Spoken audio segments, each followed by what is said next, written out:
Systematic negligence in ECHS a path to justice for veterans, यानी ECHS की लापरवाही और भूतपूर्व सैनिकों के लिए न्याय का रास्ता। जय हिंद, नमस्कार साथियों, आप सभी का एक बार फिर स्वागत। दोस्तों, आज आपको ईसीएचएस के इलाज से संबंधित, दवाइयों से संबंधित, ईसीएचएस की सर्विसेज से संबंधित कोई भी समस्या होती है, परेशानी होती है, तो उसका 100% सटीक इलाज और उस समस्या का समाधान इस वीडियो के जरिए जानेंगे। दोस्तों, आपसे मेरी गुजारिश रहेगी कि इस वीडियो को आप अंत तक जरूर देखिएगा। इस वीडियो के जरिए आपके पास में आपको वो हथियार मिल जाएगा कि आज के बाद यदि आपको ईसीएचएस में कभी भी समस्या होती है तो आप उस समस्या का डटकर सामना कर पाएंगे और उस समस्या को न केवल अपने लिए बल्कि दूसरों के लिए भी ख़त्म कर देंगे। दोस्तों, कंज्यूमर अफेयर्स यानी डिपार्टमेंट ऑफ कंज्यूमर अफेयर्स एक भारत सरकार का उपक्रम है, एक विभाग है जिसका मोटो है जागो ग्राहक जागो। यानी ईसीएचएस का लाभार्थी एक ग्राहक है जो ईसीएचएस से सेवाएं लेता है। तो दोस्तों, पहले हम समझेंगे कि ईसीएचएस में किस प्रकार की समस्याओं का सामना आपको करना पड़ता है, और यदि आज से पहले आपने समस्याओं का सामना किया है या अभी कर रहे हैं या फिर फ्यूचर में आपको समस्याएं आ सकती है जिसमें आप समझते हो कि ये मेरा हक है लेकिन मुझे नहीं मिल रहा है। तो देखिए, सबसे पहले है फ्रॉम डिग्निटी टू डिस्ट्रेस, यानी सम्मान से संकट तक। ईसीएचएस आपको सम्मान के साथ में सेवाएं प्रदान करता है। हर ईसीएचएस पॉलीक्लिनिक या ईसीएचएस संस्था के बारे में हम ये नहीं कहेंगे कि सभी संस्थाएं ठीक नहीं हैं। दोस्तों, 90% जो ईसीएचएस की सेवाएं हैं वो ठीक है, लेकिन 10% जिसमें ईसीएचएस के कर्मचारी हो, ईसीएचएस लाभार्थियों के साथ में दुर्व्यवहार हो, ईसीएचएस की जो सर्विसेज है वो सही नहीं मिल पा रही हो, इस प्रकार की कमियां हैं। और यही कमियां ईसीएचएस लाभार्थियों के अनुभव को खराब कर देती है, ईसीएचएस के प्रति जो उनका विश्वास है उसे तोड़ देती है। The ex serviceman contributory health scheme was created to ensure dignified and seamless health care for veterans, but today it has become a source of distress due to, यानी ईसीएचएस की जो स्थापना है वो सम्मानजनक स्वास्थ्य सेवा देने के उद्देश्य से हुई थी, लेकिन अब ये व्यवस्था और परेशानी का कारण बन चुकी है, जिसमें सिस्टमेटिक इनएफिशिएंसी यानी प्रणालीगत असमता, स्टाफ मिसकंडक्ट, कर्मचारियों ईसीएचएस के कर्मचारियों द्वारा ईसीएचएस लाभार्थियों के साथ दुर्व्यवहार और आर्बिट्रेरी डिनाइल ऑफ ट्रीटमेंट यानी इलाज से मनमानी करना। दोस्तों, ये तो एक बात हम सब मानते हैं कि आप एक ईसीएचएस लाभार्थी हैं और आप ईसीएचएस में जाते हैं, तो ईसीएचएस में भी मेडिकल ऑफिसर और डॉक्टर बैठे थे। यदि इन मेडिकल ऑफिसर्स के पास में यानी डॉक्टर्स के पास आप जाओगे तो ये डॉक्टर कभी भी आपको हाथ नहीं लगाएंगे, कभी भी जो आपके जो लंग्स है और आपका हार्ट है उसको चेक करने के लिए एक डॉक्टर के पास गले में मशीन होती है, स्टेथोस्कोपी बोलते हैं जिसको, उस मशीन से कभी भी उपकरण से आपको चेक नहीं करते। केवल आपसे पूछेंगे क्या हो गया, आप कहेंगे सर्दी जुकाम हो गया, बुखार आ रहा है, या फिर आप कोई दूसरी तकलीफ बताएंगे, या फिर आप कहेंगे मुझे मेडिसिन चाहिए, तो वो केवल आपकी बात सुन के कंप्यूटर में दवाइयाँ एंटर करेंगे और कहेंगे कि इस काउंटर से आप मेडिसिन ले लो। इसके अलावा उस मरीज़ के बारे में कोई हाल खबर डॉक्टर द्वारा नहीं ली जाती है। ऐसा लगभग 80% होता है। 20% डॉक्टर अभी भी है, ईसीएचएस में अच्छे डॉक्टर हैं जो उस मरीज़ को अपना जो एक्स सर्विसमैन फ्रेटर्निटी का आदमी समझते हैं, उस मरीज़ को एक इंसान समझते हैं और उसका इलाज बेहतर तरीके से करते हैं। तो ईसीएचएस में देखिए, सिस्टमेटिक इनएफिशिएंसी है, स्टाफ का मिसकंडक्ट हो सकता है, आर्बिट्रेरी डिनाइल ऑफ ट्रीटमेंट, इलाज से मनमानी या इनकार भी किया जा सकता है। अब आगे बात करेंगे, complaint goes unheard is no routine. अब शिकायतों का अनसुना होना आम बात है। इसके बाद आप ईसीएचएस के ओआईसी के पास जाएंगे या फिर ईसीएचएस की कई शिकायत करेंगे, तो उस शिकायत का समाधान आपको कई महीनों और सालों तक हो सकता है कि ना मिले। Even after submitting RTIs, written complaints और approaching higher authorities, response are often, यानी RTI शिकायत या उच्च अधिकारियों से संपर्क करने पर भी जो अक्सर जवाब मिलता है वो क्या है, कम्प्लीटली इग्नोर्ड, यानी पूरी तरीके से अनदेखा किया जाता है। जेनरिक और मिसलीडिंग रिप्लाई दी जाती है, औपचारिक या गुमराह करने वाले जो जवाब है वो मिलते हैं, और क्लोज विदाउट रिजोल्यूशन, उस समस्या को बिना किसी समाधान के बंद कर दिया जाता है। This is not just negligence, it is institutional suppressing, ये सिर्फ लापरवाही नहीं बल्कि संस्थागत दबाव और अधिकारियों का उल्लंघन है। Veterans are consumers under law, पूर्व सैनिक ECHS के उपभोक्ता है, और उपभोक्ताओं के लिए एक मोटो, जैसा मैंने आपको पहले बताया, जागो ग्राहक जागो। Because ECHS is a contributory scheme, its beneficiaries are legal consumers under the consumer protection act 2019, क्योंकि ECHS एक अंशदायी योजना है। ECHS लाभार्थियों पूर्व सैनिकों द्वारा वन टाइम जो कंट्रीब्यूशन दिया जाता है उसी से चलती है, इसलिए इसके लाभार्थी उपभोक्ता कानून के अंतर्गत कानूनी उपभोक्ता माने जाते हैं। इसलिए आप क्या है, ECHS के उपभोक्ता हैं। You can legally complain for, यानी आप शिकायत कर सकते हैं किसके लिए, डेफिशिएंसी इन सर्विस, यानी सेवाओं में कमी के लिए, मेडिकल नेग्लिजेंस यानी चिकित्सकीय लापरवाही के लिए, ब्रीच ऑफ कॉन्ट्रैक्ट यानी अनुबंध का उल्लंघन करने पर। अब आपके साथ में समस्या आती है तो आप इनको लेकर कानूनी शिकायत कर सकते हैं। वो कैसे करेंगे, जुडिक्शन क्या होगा, क्षेत्राधिकार क्या होगा, file complaint where the deficiency occurred और वेयर यू रिजाइड, यानी शिकायत उसी स्थान पर करें जहां सेवा में कमी हुई हो या आप रहते हो।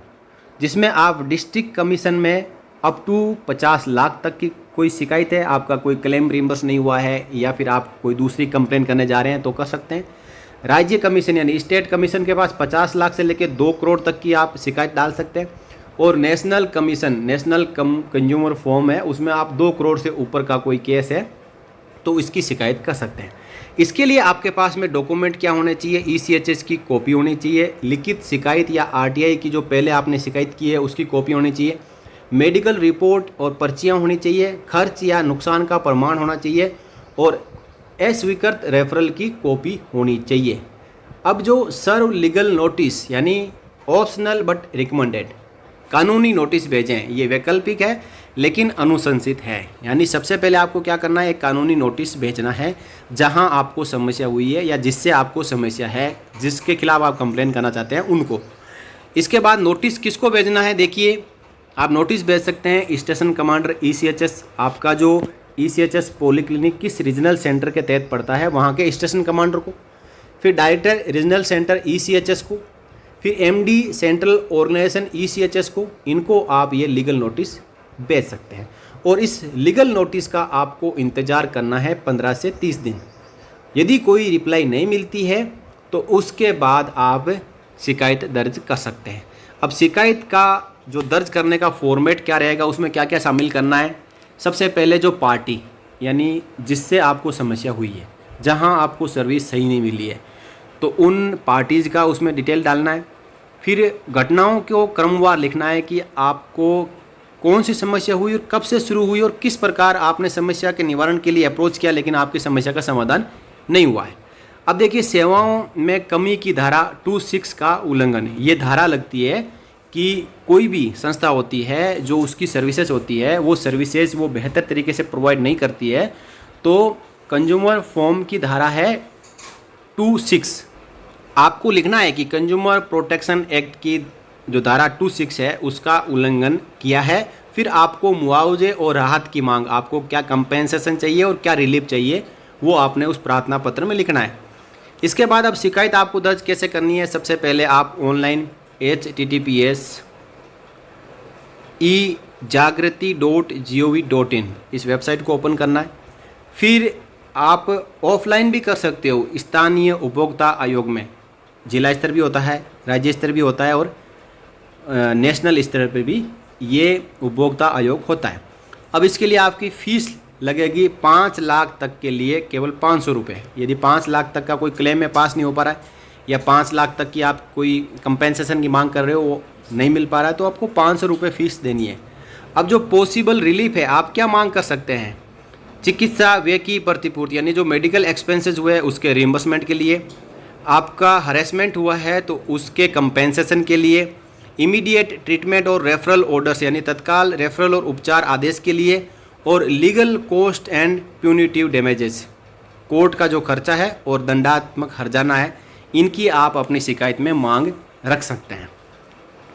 अब देखिए, लीगल एम्पावरमेंट यानी systematic reform. Veteran must act, every legal complaint creates pressure and accountability.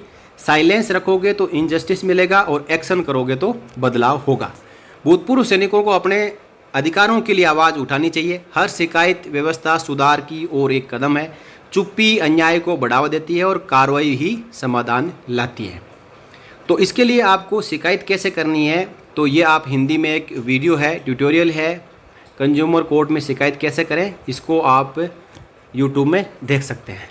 अब दोस्तों, ये जानकारी आपके पास पहुंची है। हो सकता है कि आपको ECHS से कोई समस्या नहीं हो, आपके लिए ECHS की सेवाएं बेहतर है और आपके साथ में कभी ऐसा बुरा अनुभव ना हो, लेकिन अक्सर हमारे ECHS लाभार्थियों और प्राइमरी और सेकेंडरी जो बेनिफिशरी है उनको समस्याएं होती है।